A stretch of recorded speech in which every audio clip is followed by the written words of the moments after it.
some workers may be able to earn more money later this year when the U.S. Department of Labor's new overtime rules go into effect. Beginning December 1st, non-exempt workers earning $47,476 per year or $913 per week are to be paid overtime for hours worked over 40 per week.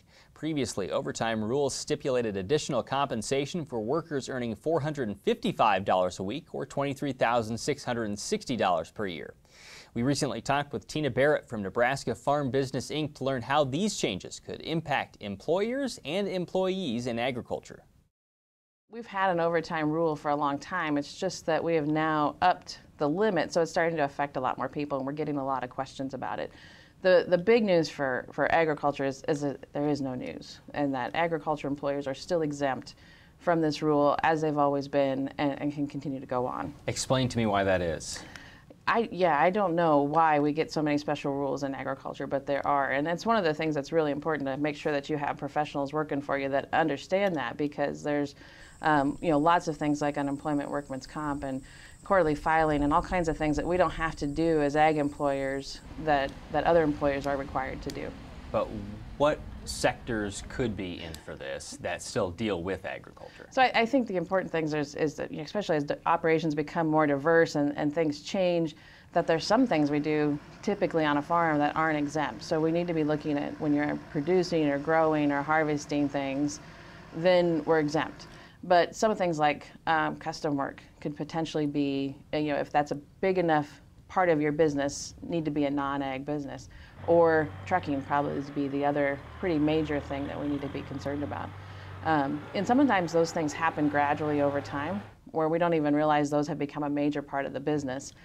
So maybe what really needs to happen for everybody is just a check-in with your accountant and say, let's make sure that we're still following the rules. What do operators in those areas need to know about these new rules and what they need to do on their operations? Right, so if you're going to have an employee who wouldn't be exempt, and they're making less than about $48,000, it's a little bit less than that, and it's like $913 a week or something, but it's about $48,000 a year. Then if they're working more than 40 hours a week, they have to pay overtime, even if you're paying them a salary wage. And so that's going to be an important thing, and we've got to do some calculations as to what their hourly rate is then, and figure that out again based on that weekly pay. And so it's going to cause probably more paperwork mess than it's really worth.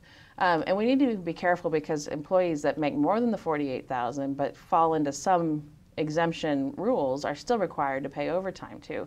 So it's really a kind of a complex, crazy rule that we need to really pay attention to, again, because the penalties of being caught are pretty harsh. So it's easier to follow the rules and pay a little bit extra than to get hit with some of these penalties. In those areas, it would require workers to log hours essentially and make sure they're under 40. Yeah, I think that's what we're looking at there, and that's a kind of a tough deal, because a lot of salaried employees don't even think about logging hours. They just work until the work is done, and again, it's based on a weekly basis, so we can't say, well, they don't work at all in December, but they work 80 hours a week in July and it averages out. So it is a weekly thing.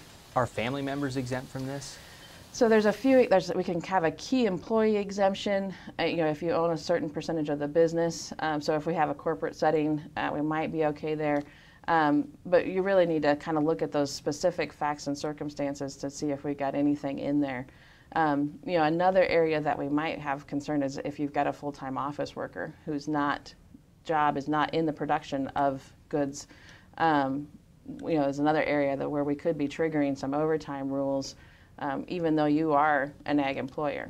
Who do you talk to if you have questions about this? So you need to talk to your tax professional, and hopefully they've spent the summer, looking up these rules and figuring things out, and going through, all those things. And like I said, it's maybe just a good time to do a checkup and make sure that the slow evolution of your business hasn't changed things that they need to be aware of. You can find the Department of Labor's new overtime rules through a link on the Market Journal website.